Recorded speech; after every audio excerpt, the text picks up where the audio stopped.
அல்லேலூயா. வேதத்திலே கொர்நேலியு என்ற ஒரு மனுஷன் பேதுருவை பார்த்து இப்படியாய் சொல்லுகிறார், நீ தேவனிடத்திலே பெற்றுக்கொண்ட காரியங்களை நாங்கள் கேட்கும்படி தேவ சமூகத்திலே இப்பொழுது கூடி வந்திருக்கிறோம் என்று. அப்படியாக இந்த நாளும் தேவனுடைய வார்த்தைகளை கேட்கும்படியாக தேவ சமூகத்திலே கூடி வந்திருக்கிற உங்கள் ஒவ்வொருவரையும் கர்த்தர் ஆசீர்வதிப்பாராக. அல்லேலூயா. கர்த்தருடைய வார்த்தை அது ஜீவன் உள்ளதாகவும் அது வல்லமை உள்ளதாகவும் இருபுறமும் கருக்குள்ள எந்த பட்டயத்திலும் கருக்கானதாயும் அது ஆவியையும் ஆத்துமாவையும் ஊனையும் கணுக்களையும் உருவ குத்துகிறதாயும் இருதயத்தின் யோசனைகளை வகையறுக்கிறதாயும் இருக்கிறது என்றும், தேவனுடைய வார்த்தைகள் உபதேசத்துக்கும் அது சீர்படுத்தலுக்கும் நீதியை படிப்பிக்குதலுக்கும் அது ஏற்றதாய் இருக்கிறது என்று வேதத்திலே சொல்லப்பட்டிருக்கிறது. அல்லேலூயா. ஆகவே இந்த தேவனுடைய வார்த்தைகள் எங்களுடைய வாழ்க்கையிலே கிரியை செய்து எங்களுடைய வாழ்க்கைகளை சீர்படுத்தி ஸ்திரப்படுத்தி பலப்படுத்தி கர்த்தருக்குள்ளாக நிலைநிறுத்தும்படியாக நாங்கள் தேவனுடைய வார்த்தைக்கு நாங்கள் விட்டு கொடுக்க வேண்டும். அல்லேலூயா.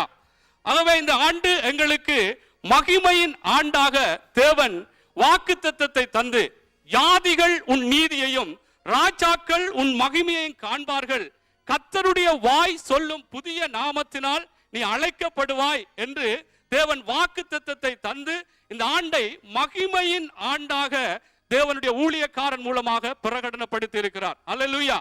ஆகவே இந்த மகிமையின் ஆண்டிலே நாங்கள் எப்படி தேவனுடைய மகிமையை வெளிப்படுத்த முடியும், ஜாதிகளுக்கு எப்படி தேவனுடைய நீதியை அறிவிக்க முடியும் என்பதை குறித்து எங்களுக்கு ஒவ்வொரு வாரமும் தேவனுடைய ஊழியக்காரர்கள் மூலமாக எங்களுக்கு அவருடைய வழிகளை, அவருடைய ஆலோசனைகளை, அவருடைய கட்டளைகளை, அவருடைய நிபந்தனைகளை எங்களுக்கு தெரியப்படுத்தி கொண்டு வருகிறார். ஆமென்.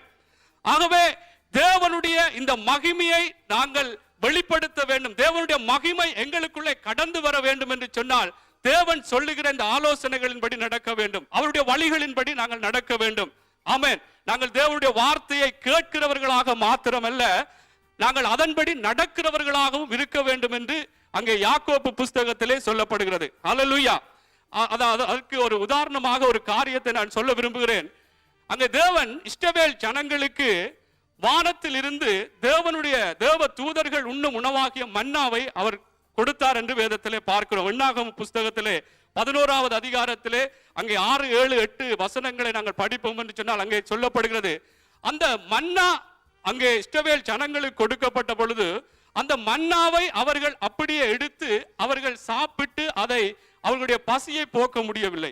அங்கே வேதத்திலே சொல்லப்படுகிறது, அந்த மன்னாவை எடுத்து அதாவது அந்த இயந்திரங்களில் அரைத்து உரல்களிலே இடித்து பானையிலே சமைத்து சாப்பிட்டார்களாம், அதை அப்பங்களாகவும் சுட்டு சாப்பிட்டார்களாம், அது தேனிட்ட பலகாரம் போல ருசியா இருந்தது என்று சொல்லி வேதத்திலே எழுதப்பட்டிருக்கிறது. அதாவது நான் என்ன சொல்ல விரும்புகிறேன் சொன்னால், அங்கே அந்த மன்னா அவர்களுக்கு கொடுக்கப்பட்டது, ஆனால் அந்த மன்னா அவர்களுக்கு அப்படியே சாப்பிடுவதற்கு ஏற்றதா இருக்கவில்லை. அதை அவர்கள் எடுத்து இடித்து இயந்திரங்களில் அரைத்து தான் சமைத்து சாப்பிட்டார்கள். அதே போல தேவனுடைய மன்னாவாகிய தேவனுடைய வார்த்தையை நாங்கள் கேட்கிறோம், ஆனால் அந்த வார்த்தைக்கு நாங்கள் எப்படியாக அந்த நிபந்தனைகள், வார்த்தை சொல்லுகிற அந்த வழிகளின்படி, அந்த நிபந்தனைகளின்படி, அந்த ஆலோசனைகளின்படி நாங்கள் நடந்தால்தான் கர்த்தருடைய மகிமை எங்கள் மூலமாய் வெளிப்படும். அல்லேலூயா.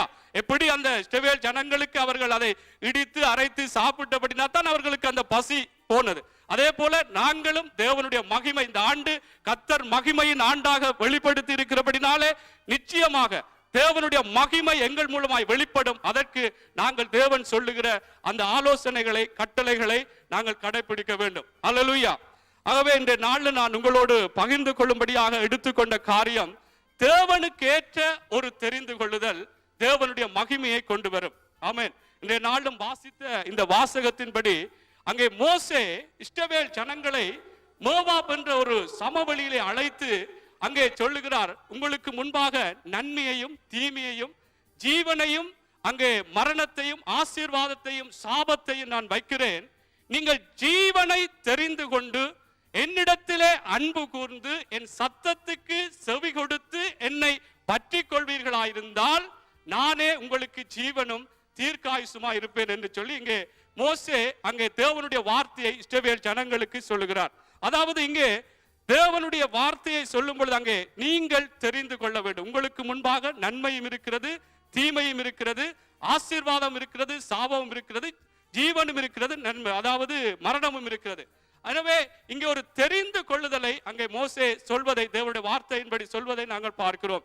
அதாவது நான் என்ன சொல்ல விரும்பினால், தேவனுக்கு ஏற்ற ஒரு தெரிந்து கொள்ளுதலை செய்யும்படியாக தேவன் எங்களுக்குள்ளே ஒரு சுயாதீனத்தை, ஒரு சுதந்திரத்தை வைத்திருக்கிறார். அல்லேலூயா. அதாவது தேவன் சர்வத்தையும் படைத்த தேவன், இந்த பூமி வானத்தையும் படைத்திருக்கிறார். மனுஷனை எல்லா சிருஷ்டிகளிலும் முதற்பலனாய் இருக்கும்படிக்கு அவர் சத்திய வசனத்தினாலே ஜெனிப்பித்திருக்கிறார் என்று வேதத்தில் நாங்கள் பார்க்கிறோம். ஆனாலும் மனுஷனுக்குள்ளே தெரிந்து கொள்ளுதலை செய்யும்படியாக கர்த்தர் ஒரு சுதந்திரத்தை, அந்த ஒரு சுயாதீனத்தை வைத்திருக்கிறார். நாங்கள் தான் தெரிந்து கொள்ள வேண்டும். தேவன் அதாவது ஒரு ரிமோட் கண்ட்ரோல்ல இயக்குவது போல மனுஷனை இயக்குவதில்லை. தேவன் இப்படியாக இருக்கிறது, இதை தெரிந்து கொள்ள வேண்டும் என்றுதான் வேதத்திலே எங்களுக்கு சொல்லப்பட்டிருக்கிறது. அதைத்தான் இங்கே ஊழியக்காரர்கள் எங்களுக்கு கற்பித்து தருகிறார். இது தேவனுக்கு பிரியம், இது தேவனுக்கு பிரியம் இல்லை, இது கர்த்தருடைய ஆசீர்வாதங்களை கொண்டு வரும், இது தேவனுடைய மகிமையை கொண்டு வரும் என்று எங்களுக்கு சொல்லி தருகிறார். ஏனென்று சொன்னால் நாங்கள் தெரிந்து கொள்ள வேண்டும். என்று சொன்னால் அந்த தெரிந்து கொள்ளுகிற அந்த காரியம் எங்களுக்குள் தான் இருக்கிறது. நாங்கள் நன்மையும் தெரிந்து கொள்ளலாம், தீமையும் தெரிந்து கொள்ளலாம், ஆசீர்வாதத்தையும் தெரிந்து கொள்ளலாம், சாபத்தையும் தெரிந்து என்றால் அது எங்களுக்குள்ளே வைக்கப்பட்டது. என்றால் பவுல் கூட அங்கே சொல்லுகிறார், கொரிந்தியர் புஸ்தகத்திலே சொல்லுகிறார், எல்லாவற்றையும் அனுபவிக்க எனக்கு அதிகாரம் உண்டு, ஆனாலும் எல்லாம் எனக்கு தகுதியாயிராது, எல்லாம் பக்தி விருத்தியை உண்டாக்காது. ஆகவே எல்லாவற்றையும் நாங்கள் செய்வதற்கு, அனுபவிக்கிறதுக்கு அதிகாரம் இருக்கிறது. ஆனால் நாங்கள் தேவனுக்கேற்ற ஒரு தெரிந்து கொள்ளுதலை செய்வோம் என்று சொன்னால்தான் கர்த்தருடைய மகிமை எங்கள் மூலமாய் வெளிப்படும், கர்த்தருடைய ஆசீர்வாதங்கள் எங்களை தொடரும், கர்த்தருடைய சமாதானம், சந்தோஷங்கள் எங்களை கிட்டி சேரும். அல்லேலூயா. இயேசு கிறிஸ்து கூட அங்கே வெளிப்படுத்தல் புஸ்தகத்தில் கூட அங்கே சொல்லுகிறதை நாங்கள் பார்க்கிறோம். அங்கே இதோ வாசற்படியிலே நின்று தட்டுகிறேன், ஒருவன் என் சத்தத்தை கேட்டு கதவை திறந்தால் நான் அவனோடு போஜனம் பண்ணுவேன், அவனும் என்னோடு போஜனம் பண்ணுவான். அல்லேலூயா. ஆகவே எங்களுக்குள்ளே அந்த ஒரு சுயாதீனத்தை, அந்த சுதந்திரத்தை கர்த்தர் வைத்திருக்கிறபடினால் எங்களுடைய அந்த தெரிந்தெடுப்புகள், நாங்கள் எங்களுக்குள்ளே வைத்து இருக்கிற அந்த சுயாதீனத்தை பயன்படுத்தி, அந்த சுதந்திரத்தை பயன்படுத்தி நாங்கள் செய்கிற தெரிந்தெடுப்புகள் தேவனுக்கு ஏற்றவைகளாய் இருக்க வேண்டும். அல்லேலூயா. ஆகவே இன்றைய நாளும் தேவனுக்கு ஏற்ற தெரிந்தெடுப்புகளை செய்த சில மனுஷர்களையும், தேவனுக்கு ஏற்ற விதம் இல்லாத தெரிந்தெடுப்புகளை செய்த சில மனுஷர்களை பார்த்து நாங்களும் தேவனுக்கு ஏற்ற ஒரு தெரிந்தெடுப்புகளை செய்து தேவனுடைய நாமத்தை வெளிப்படுத்த வேண்டும். தேவனுடைய மகிமையை எங்கள் மூலமாய் ராஜாக்கள் காணத்தக்கதாகவும், ஜாதிகள் தேவனுடைய நீதியை அறிந்து கொள்ளத்தக்கதாகவும் இன்றைய நாளும் இந்த வார்த்தைகள், இந்த சம்பவங்கள் உங்களுக்கு பிரயோஜனமாக இருக்கும். எனவே நாங்கள் ஒவ்வொருவரும் எங்களுக்குள்ளே கர்த்தர் அந்த சுயாதீனத்தை, தெரிந்தெடுக்கிற அந்த சுதந்திரத்தை வைத்திருக்கிறபடினால் தேவனுக்கேற்ற ஒரு தெரிந்தெடுப்புகளை செய்து கர்த்தருடைய நாமத்தை மகிமைப்படுத்துவோம். முதலாவதாக நாங்கள் ஆதியாகம புஸ்தகம் 13வது அதிகாரம் 7 இருந்து நாங்கள் 13 மட்டும் படிப்போம்.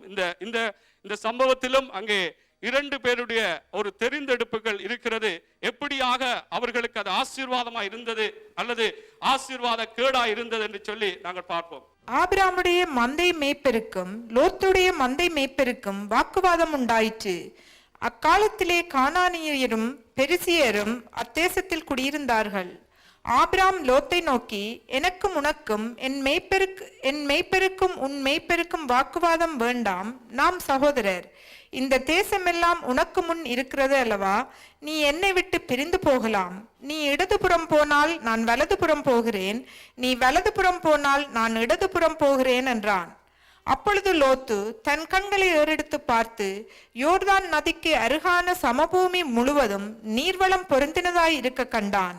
கர்த்தர் சோதோமையும் குமராவையும் அழிக்கும் முன்னே சோவாருக்கு போம் வழி மட்டும் அது கர்த்தருடைய தோட்டத்தை போலவும் எகிப்து தேசத்தை போலவும் இருந்தது. அப்பொழுது லோத்து யோர்தானுக்கு அருகான சமபூமி முழுவதையும் தெரிந்து கொண்டு கிழக்கே பிரயாணப்பட்டு போனான். இப்படி அவர்கள் ஒருவரை ஒருவர் விட்டு பிரிந்தார்கள். ஆபிராம் கானான் தேசத்தில் குடியிருந்தான்.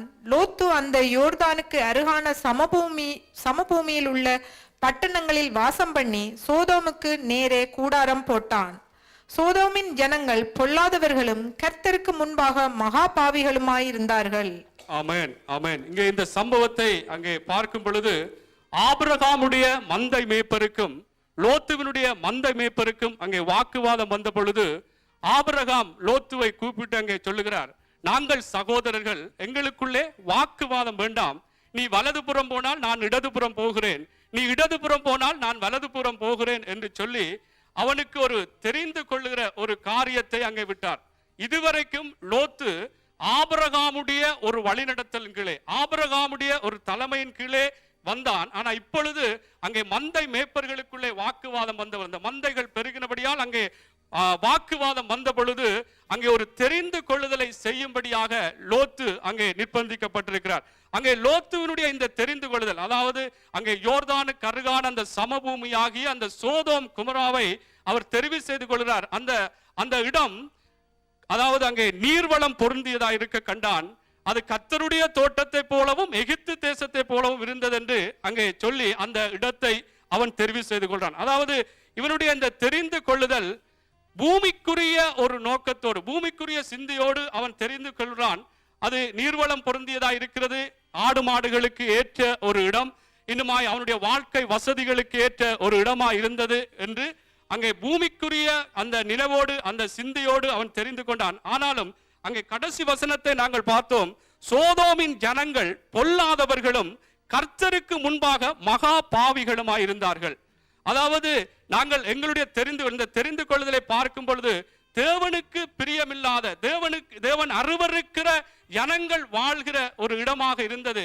அவன் பூமிக்குரிய அந்த நினைவோடு தான் தெரிவு செய்தான் ஒழிய இங்கே தேவனுடைய காரியங்கள் அல்ல, தேவனுக்கு இது சித்தமா, இது தேவனுக்கு பிரியமா, தேவனுடைய வார்த்தை என்ன சொல்லுகிறது என்பதை அவன் அவதானிக்க இல்லை.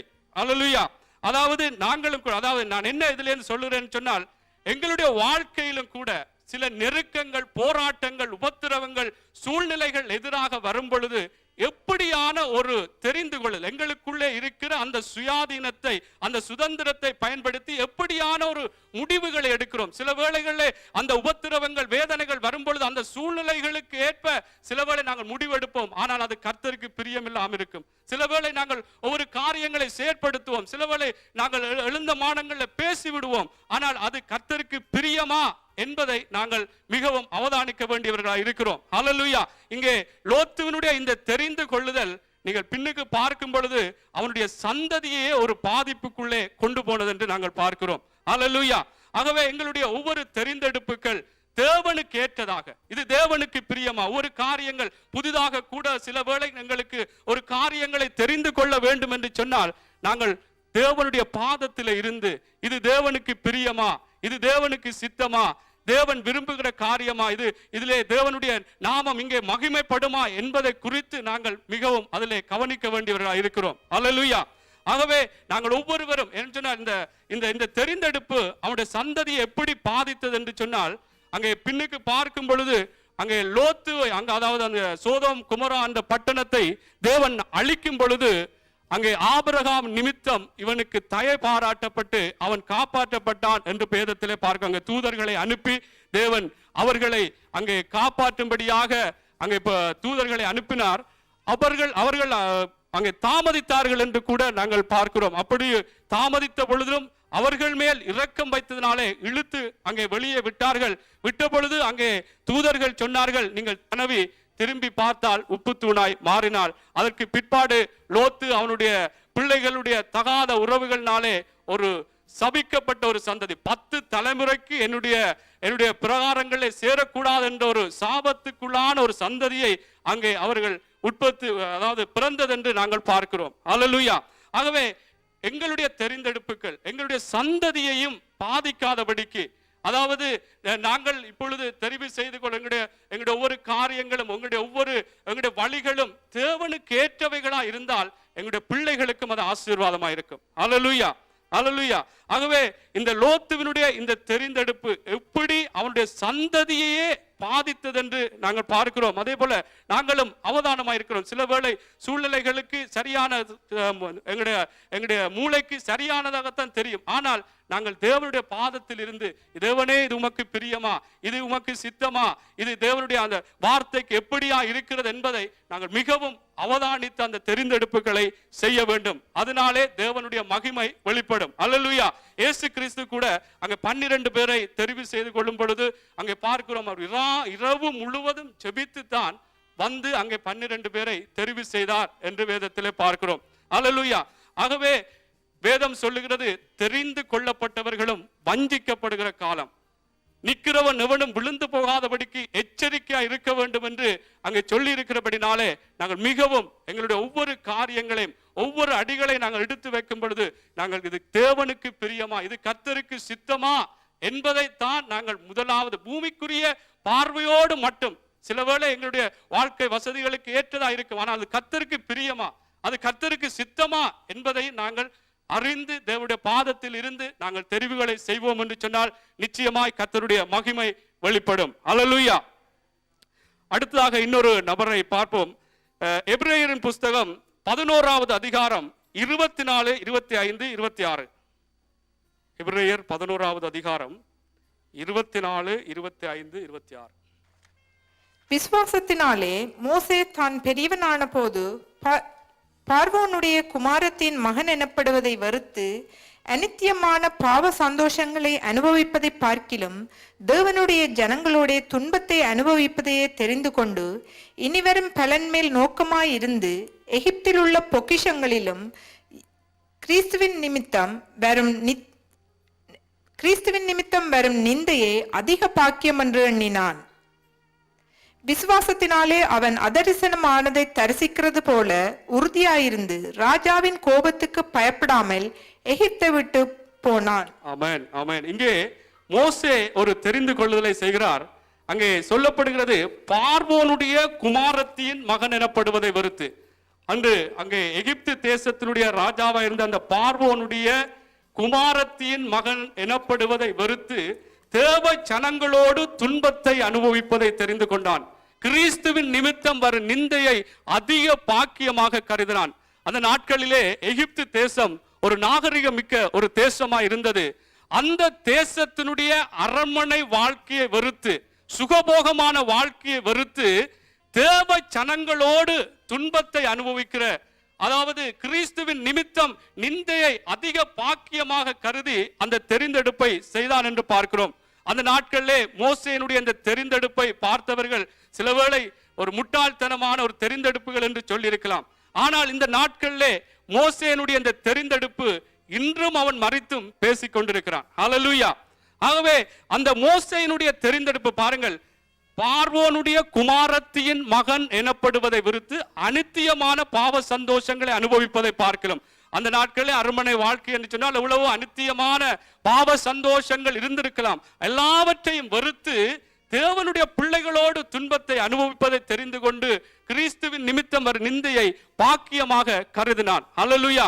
அவனுடைய அந்த தெரிந்து கொள்ளுதல் எப்படிப்பட்டதா இருந்தது, தேவனுடைய மகிமை எப்படியாக அவன் மூலமாய் வெளிப்பட்டது என்று பார்க்கும் பொழுது அங்க இஸ்ரவேல் ஜனங்களை 40 வருடமாய் வழிநடத்துகிற ஒரு பாக்கியத்தை பெற்றான். அவன் மூலமாய் தேவன் செய்த அற்புதங்கள் அடையாளங்களை நாங்கள் வேதத்திலே படிக்கும் பொழுது எங்களுக்கு ஒரு புல்லரிக்கிற ஒரு அனுபவமாயிருக்கு. அப்படியாக தேவன் பலவிதமான பயங்கரமான அற்புதங்களை தேவன் இந்த மோசே மூலமாய் செய்தார். அது மாத்திரமல்லாமல் அங்கே சீனாய் மலையிலே கர்த்தர் அங்கே தேவன் இறங்கிய பொழுது அந்த சீனாய் மலை முழுவதும் அக்கினியாய் காட்சியளித்த பொழுது அந்த சீனாய் மலை அதிர்ந்த பொழுது இஸ்ரவேல் ஜனங்கள் சொல்லுகிறார்கள், மோசே நாங்கள் பயப்படுகிறோம், நீர் எங்களோடு பேசும், கர்த்தர் எங்களோடு பேச வேண்டாம் என்று சொல்லி அப்படியாக இஸ்ரவேல் ஜனங்களுக்கும் தேவனுக்கும் ஒரு மத்தியஸ்தனாக நின்று அங்கே தேவனுடைய மகிமையை வெளிப்படுத்தினார் என்று பார்க்கிறோம். அப்படியாக இவனுடைய தெரிந்து கொள்ளுதல் எப்படியாக கர்த்தருடைய மகிமையை கொண்டு தேவ ஜனங்களோடு துன்பத்தை அனுபவிக்கும்படியாக கிறிஸ்துவின் நிமித்தம் வர நிந்தையை நாங்கள் பாக்கியமாக கருதுவோம் என்றால் நிச்சயமாய் கர்த்தருடைய மகிமை வெளிப்படும். அல்லேலூயா. அதாவது அங்கே பிலிப்பியர் புஸ்தகத்திலே கூட நாங்கள் பார்க்கிறோம், எங்களுக்கு விசுவாசிக்கிறதற்கு மாத்திரம் அல்லவா பாடுபடுவதற்கும் எங்களுக்கு அருளப்பட்டிருக்கு. அந்த பாடுகளும் எங்களுக்கு அருளப்பட்டிருக்கிறதுனாலே எங்களுக்கு உபத்திரவம் தேவையில்லை, எங்களுக்கு துன்பம் தேவையில்லை என்று சொல்ல முடியாது. அதுவும் கூட தேவனுடைய மகிமையை கொண்டு வரும். அல்லேலூயா. அல்லேலூயா. ஆகவே அங்கே மோசே அங்கே பாருங்கள், அநித்தியமான பாவ சந்தோஷம். எனக்கு ஒரு காரியம் ஞாபகத்துக்கு வந்தது. சில குடிக்கிறவர்களை பார்க்கும் பொழுது அவர்களுக்கு அந்த போதை ஏறின உடனே அவர்களுக்குள்ளே வருகிற பாடல்களும் வீர வசனங்களை பார்க்கும் பொழுது உண்மையில அது அந்த நேரம் ஒரு சொற்ப நேர சந்தோஷம். ஆனால் அவர்கள் அந்த போதை இறங்கினவுடன் முன்னிலைமையை பார்க்கலும் பின்னிலைமை மிகவும் மோசமாயிருக்கும். அல்லேலூயா. அதாவது அந்த பாவத்திலும் ஒரு சந்தோஷம் இருக்கிற அந்த சந்தோஷம் மரணத்துக்கு நேராக கொண்டு போய்விடும். அல்லேலூயா. ஆகவே அந்த அநித்தியமான பாவம், எங்களுக்கும் பல சந்தர்ப்பங்கள் பல கட்டங்கள் வரலாம்.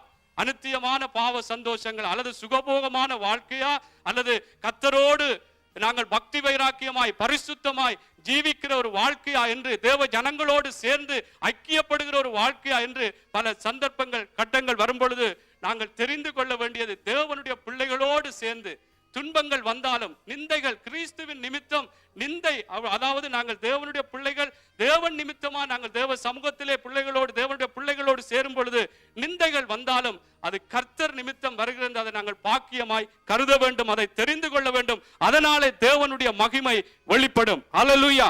ஆகவே எங்களுக்கு ஏன் நம்முடைய பாடுமா இருப்போம் என்று சொல்லி நாங்கள் இருக்கக்கூடாது. தேவனுடைய பிள்ளைகளோடு சேர்ந்து நாங்கள் ஐக்கியப்பட்டு துன்பங்கள் வந்தாலும் நிந்தைகள் வந்தாலும் அது கிறிஸ்துவின் நிமித்தம் வருகிறது என்று நினைத்து அதை நாங்கள் தெரிந்து கொள்ள வேண்டும். தெரிந்து கொண்டால் கர்த்தருடைய மகிமை எங்கள் மூலமாய் வெளிப்படும். அல்லேலூயா. அல்லேலூயா. வாலிபர்களுக்காக ஒரு காரியத்தை சொல்ல விரும்புகிறேன். அங்கே யோசேப்பை குறித்து பார்க்கும் பொழுது, யோசேப்பு அங்கே போர்த்திவாருடைய வீட்டிலே அங்கே வேலைக்காக அமர்த்தப்பட்ட பொழுது அந்த போர்த்திவாருடைய மனைவி அவனை பாவம் செய்யும்படியாய் நித்தம் அழைத்தாளாம். ஆனாலும் அவன் விலகி விலகி சென்றான். ஒரு கட்டம் வந்த பொழுது அங்கே ஒருவரும் வீட்டிலே இல்லை என்று சொல்லி அவனை பாவம் செய்யும்படி அழைத்த பொழுது அவன் தன்னுடைய வஸ்திரத்தையே விட்டு விலகி ஓடினான் என்று வேதத்திலே பார்க்கிறோம். என்ன சொல்ல விரும்புகிறேன் சொன்னால், அங்கே அவனுக்கு பாவம் செய்கிறதற்கு காரியங்கள் எல்லாம் சாதகமா இருந்தது. ஆனாலும் அதை அவன் தெரிந்து கொள்ளவில்லை. அல்லேலூயா. தேவனுக்கு பயந்து தேவனுடைய வார்த்தைகளுக்கு அவன் கீழ்ப்படிந்ததினாலே அங்கே அவன் அதை தெரிந்து கொள்ளாமல் விலகி ஓடினான் என்று பார்க்கிறோம். அப்படியாக இந்த நாடுகளில் நாங்கள் புலம்பெயர்ந்த தேசங்களில் வாழ்ந்து கொண்டிருந்தாலும் அநேக காரியங்கள் அநித்தியமான பாவ சந்தோஷமான இப்படியான நிலைமைகளைப் போல பலவிதமான காரியங்கள் எங்களுக்கு வரலாம். நாங்கள் அதை விட்டு விலகி தேவன் என்னை பார்க்கிறார், இது தேவனுக்கு பிரியமில்லை, இது தேவனுக்கு ஏற்ற ஒரு தெரிந்து கொள்ளுதல் இல்லை என்று சொல்லி நாங்கள் தேவனுக்கு ஏற்ற தெரிந்து கொள்ளுதலை செய்ய வேண்டும். பாவத்துக்கு நாங்கள் விலகி ஓட வேண்டும். அல்லேலூயா. அல்லேலூயா. ஆகவே இந்த மோசேயினுடைய இந்த தெரிந்தெடுப்பு போல யோசேப்பினுடைய இந்த தெரிந்து கொள்வதை போல தேவனுடைய பிள்ளைகளோடு தேவனுக்காக பக்தி வைராக்கியம் பாராட்டி தேவனுடைய பரிசுத்தத்துக்காக நாங்கள் வாழ்கிற பிள்ளைகளாய் நாங்கள் வாழ வேண்டும். அதை நாங்கள் தெரிந்து கொள்ள வேண்டும். அல்லேலூயா. அடுத்ததாக இறுதியாக இன்னொரு நபரை பார்த்து நான் முடித்துக் கொள்கிறேன். யோசுவாவின் புஸ்தகம் 24வது அதிகாரம் 14, 15, 16 படிப்போம்.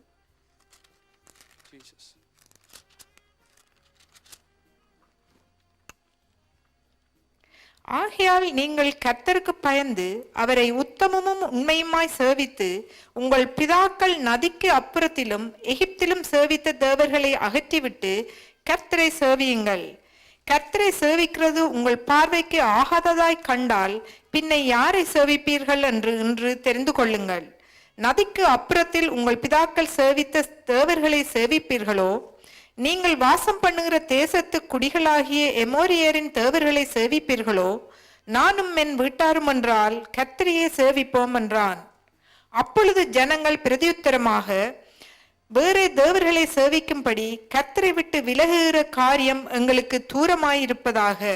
ஆமென். ஆமென். இங்கே யோசுவா இஸ்ரவேல் ஜனங்கள், அதாவது அங்கே எகிப்தின் அடிமைத்தனத்திலிருந்து தேவன் மீட்டு வந்து கானான் தேசத்துக்குள்ளே அங்கே அழைத்து வந்த பொழுது இந்த ஜனங்கள் தேவனை விட்டு பின்மாற்றமாய் அங்கே போன பொழுது யோசுவா எல்லோரையும் கூப்பிட்டு அங்கே சொல்லுகிறார். அதாவது தேவன் வழிநடத்தின அந்த விதங்களை எல்லாம் இதற்கு முன்னான வசனங்களை நீங்கள் படிப்பீர்கள் என்றால் கர்த்தர் எப்படியாக உங்களை வழிநடத்தினார், எப்படியாக அற்புதங்கள் அடையாளங்களை செய்து நடத்தினார் என்று எல்லாவற்றையும் சொல்லி, கர்த்தரை சேவிக்கிறது உங்களுக்கு ஆகாததாய் கண்டால் பின்ன யாரை சேவிப்பீர்கள் என்று அங்கே சொல்லி, நானும் என் வீட்டாரும் என்றால் கர்த்தரையே சேவிப்போம் என்று அங்கே சொன்ன பொழுது அந்த இஸ்ரவேல் ஜனங்கள் எல்லாரும் தேவனுக்கு அங்கே ஒப்பு கொடுத்தார்கள் என்று பார்க்கிறோம்.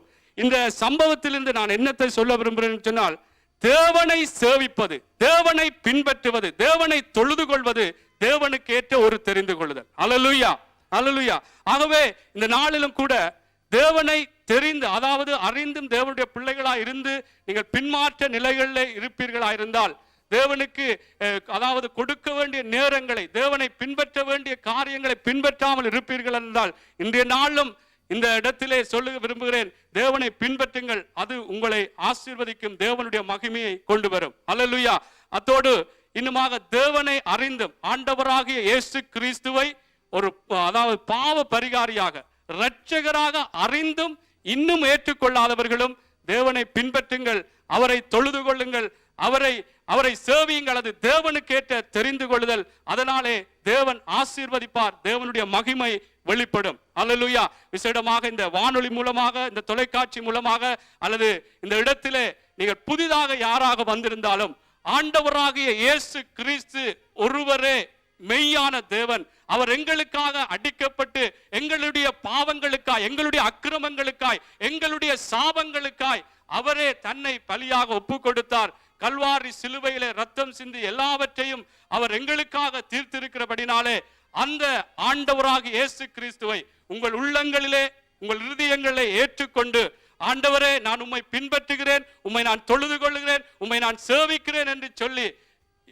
அதாவது நீங்க அறிக்கை பண்ணுவீர்கள், அந்த இருதயத்திலே அறிக்கை பண்ணுவீர்கள் என்றால், நிச்சயமாக இந்த நாளும் உங்களுக்கும் பாவம் மன்னிக்கப்பட்ட ஒரு வாழ்க்கை, சாபங்கள் நீக்கப்பட்ட ஒரு வாழ்க்கை, நிச்சயமாக ஒரு வெற்றியுள்ள, உங்களுடைய சூழ்நிலைகள் எல்லாம் மாற்றப்படத்தக்கதாக கர்த்தர் உங்களை ஆசீர்வதிப்பார். அல்லேலூயா. எனவே தேவனை தெரிந்து கொள்ளுங்கள். ஆண்டவராக இயேசு கிறிஸ்து அவர் உண்மை உள்ள ஜீவன் உள்ள தேவன். அவர்தான் இந்த வானத்தையும் பூமியையும் படைத்த தேவன். அல்லேலூயா. எனவே இன்றைய நாளும் உங்கள் உள்ளங்கள் ஏற்று, ஆண்டவரே என்னுடைய பாவத்தை மன்னியும், என்னை வாழவையும், எனக்கு ஒரு நன்மையை செய்யும், எனக்கு இருக்கிற இந்த சூழ்நிலையை மாற்றும் என்று சொல்லி நீங்கள் கூப்பிடுவீர்கள் என்றால், நிச்சயமாய் உண்மையாய் அவரை நோக்கி கூப்பிடுகிற யாவருக்கும் கிருபை அளிக்கிற தேவன், சமீபமாய் இருக்கிற தேவன் நிச்சயமாய் உங்கள் ஒவ்வொருவரையும், அதாவது புதிதாக இந்த புதிதாக வந்திருக்கிறவர்களை சொல்றேன், கர்த்தர் உங்களை ஆசீர்வதிப்பார். எனவே நாங்கள் ஒவ்வொருவரும் தேவனுக்கு ஏற்ற ஒரு தெரிந்து கொள்ளுதலை செய்து, தேவனுடைய மகிமைக்கென்று நிலைநாட்டின ஒரு நீதியின் விருட்சங்களாய் வாழுவோம். கர்த்தருடைய வருகை அது சீக்கிரமாய் இருக்கிறது. கர்த்தர் தாமே உங்கள் ஒவ்வொருவரையும் ஆசீர்வதிப்பாராக. ஆமென்.